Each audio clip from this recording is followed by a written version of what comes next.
السلام عليكم ورحمة الله وبركاته. ازيكم حبايبي؟ عاملين ايه؟ يا رب تكونوا بخير. احنا هنعمل مع بعض دلوقتي صينية بطاطس، بس المرة دي انا هعملها مختلفة شوية، هعملها ني في ني. انا كنت بديها بشوحها الاول واسويها شوية على النار. تمام. لا، انا المرة دي هعملها ني في ني وهحطها في الفرن على طول.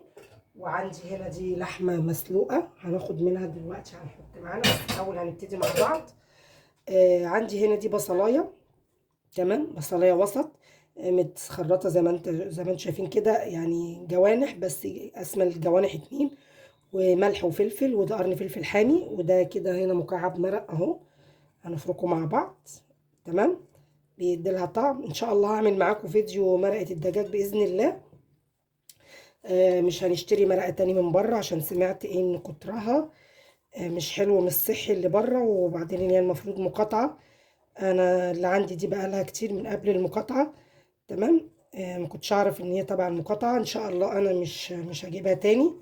تمام. وهحاول ان شاء الله باذن الله في فيديو اعمل لكم مرقه الدجاج في البيت صحيه وانضف. هنحطنا كده ورق لورا، وهننزل بقى كده بالبطاطس بتاعتي اهو. بصوا المره دي انا ايه، حابه اعملها مختلفه. تمام. عم مقطعاها كده مكعبات كبيره. تمام. وهنقلب بقى كده كل الخليط ده كده مع بعضه عشان يمتزج معانا اهو.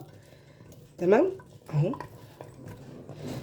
هنحط سمنه، بس لما احط سمنه هقلب بالمعلقه مش بايدي. هنجيب بقى، عندي هنا دي بابريكا. لازم نغسل ايدينا بعد الاكل ده، عشان ما نعمل الحاجه دي، عشان ايه؟ الشطه لما بتبقى حاميه مش حلوه، عشان ما نمسكش حاجه ولا نقرش في عينينا. والفلفل حامي كده. بصوا هنحط بابريكا حوالي معلقتين صغيرين كده، بتدي لها برده طعم ولون حلو مع الطماطم. وعندي هنا ده شفشق، عندي دي طماطم انا ضرباها. هنبتدي بس كده اول ايه، نحط الطماطم. انا ضربه الطماطم دي مع 3 4 فصوص توم.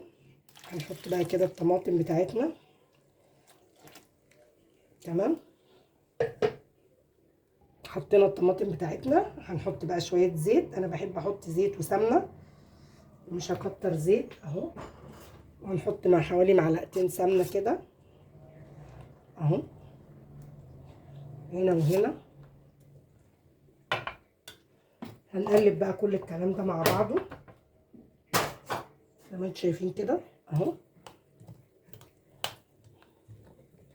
قبل ما نحط اللحمه بتاعتنا، انا اللحمه مسوياها، بس ايه، مش هرياها قوي، يعني مسوياها يا دوبك السوا يعني اللي هو العادي.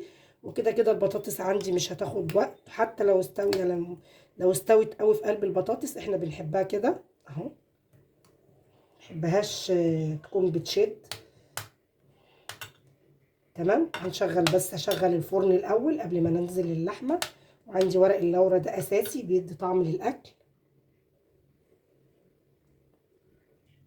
بصوا يا جماعه، انا عندي اللحمه اهو كده بنغطسها هنا كده اهو مع الصلصه، ومع وسط البطاطس كده والسمنه والحاجات دي، عشان تتشرب من بعضها وتاخد من ريحه التتبيله الجميله دي.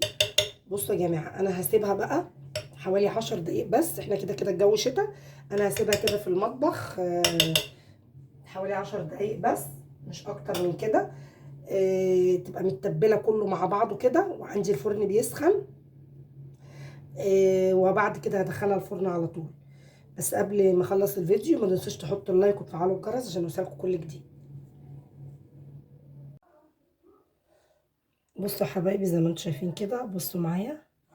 بصوا بسم الله ما شاء الله، بصوا اللهم بارك. بصوا صينيه البطاطس بتاعتنا، مفيش بعد كده. بصوا ده يبقى زبده خالص ازاي اهو. لما تكوني كمان جايبه بطاطس اللي هي متحلونه دي شويه، او مش تحمير قوي، بتنفع قوي، بتبقى حلوه بتليق قوي في الصينيه، او مهروسه، او بنعملها اي حاجه تانية. مش هنرميها، ما ينفعش، ما فيش حاجه اسمها نرميها، او مش هنستفاد بيها. بصوا عندي اللحمه. بصوا اللحمه دايبه ازاي. بصوا. بصوا اللحمه تتقطع ازاي بسرعه، عشان انا بسويها الاول، بسلقها لازم تتسلق. اللحمه غير الفراخ، والفراخ برضو الافضل ان هي تبقى تتغسل بملح وزنجبيل وزي ما قلت لكم عشان الزفاره.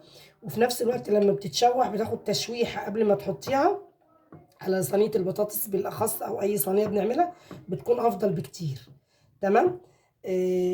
انا ده كان الفيديو بتاعنا، يا رب يعجبكم. هنعمل جنبها ان شاء الله شويه رز بشعريه، انتوا بقى زي ما انتوا عايزين، رز بشعريه، رز مفلفل، زي ما تحبوا. يا رب يعجبكم. ما تنسوش تحطوا اللايك وتشتركوا في قناتي على اليوتيوب وعلى الفيس وعلى التيك توك، يوميات واكلات ام دينا. والسلام عليكم ورحمه الله وبركاته.